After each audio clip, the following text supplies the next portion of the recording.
প্রয়োজনে আবার ভাষা আন্দোলন হবে, কিন্তু মাতৃভাষাকে রক্ষা করতে হবে বলে হুঁশিয়ারি উচ্চারণ করেছেন ভারতের পশ্চিমবঙ্গের মুখ্যমন্ত্রী মমতা বন্দ্যোপাধ্যায়। ভারতীয় বাংলা চলচ্চিত্রের মহানায়ক উত্তম কুমারের মৃত্যুবার্ষিকী উপলক্ষে আয়োজিত এক অনুষ্ঠানে বাংলা ভাষার উপর নেমে আসা ভাষা সন্ত্রাস নিয়ে সরব হয়ে এসব কথা বলেন পশ্চিমবঙ্গের মুখ্যমন্ত্রী। বৃহস্পতিবার কলকাতার ধনধান্য প্রেক্ষাগৃহে তিনি বলেছেন, মহানায়ক উত্তম কুমার আমাদের সকলের প্রাণের মানুষ, আমাদের দেশের গর্ব, জাতির গর্ব, সংস্কৃতির গর্ব। প্রতি বছর এই দিনে আমরা তাকে স্মরণ করি। মমতা বন্দ্যোপাধ্যায় বলেন, ভাষা, সভ্যতা ও সংস্কৃতি জাতির মেরুদণ্ড। শিশুরা যেমন প্রথম মা বলতে শেখে, সেই রকম আমরা মাতৃভাষায় কথা বলতে শিখি। সেই বাংলা ভাষার উপর আজ ভাষা সন্ত্রাস চলছে।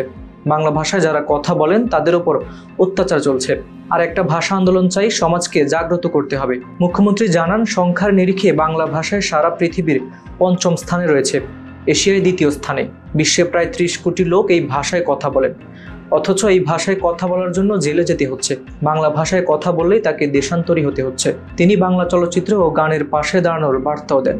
মমতা বলেন, অন্য ভাষাকে অসম্মান করতে বলছি না, কিন্তু বাংলায় যারা গান গাইছেন, কাজ করছেন, তাদের একটু বেশি গুরুত্ব দিন। সব ভাষার সমন্বয়ে ঐক্য ও সম্প্রীতি গড়ে উঠুক। তার দাবি, বাংলায় একের পর এক উন্নয়নে ভয় পেয়ে বঞ্চনার রাজনীতি করা হচ্ছে। বাংলা রবীন্দ্রনাথ, বঙ্কিমচন্দ্র, নজরুলের জন্ম দিয়েছে। বাংলা থেকেই লেখা হয়েছে জাতীয় সঙ্গীত। বাংলা স্বাধীনতার জন্য লড়াই করছে। নবজাগরণের হয়েছে বাংলা থেকেই। সেই ভাষার উপর সন্ত্রাস চলছে কেন? বাংলার মাটি দুর্বৃত্তদের হবে না। বাংলার মানুষকে যদি বাংলা বলার জন্য বাইরে গ্রেপ্তার করা হয়, তাহলে এই লড়াই দিল্লিতে হবে। দরকারে আবার ভাষা আন্দোলন শুরু হবে।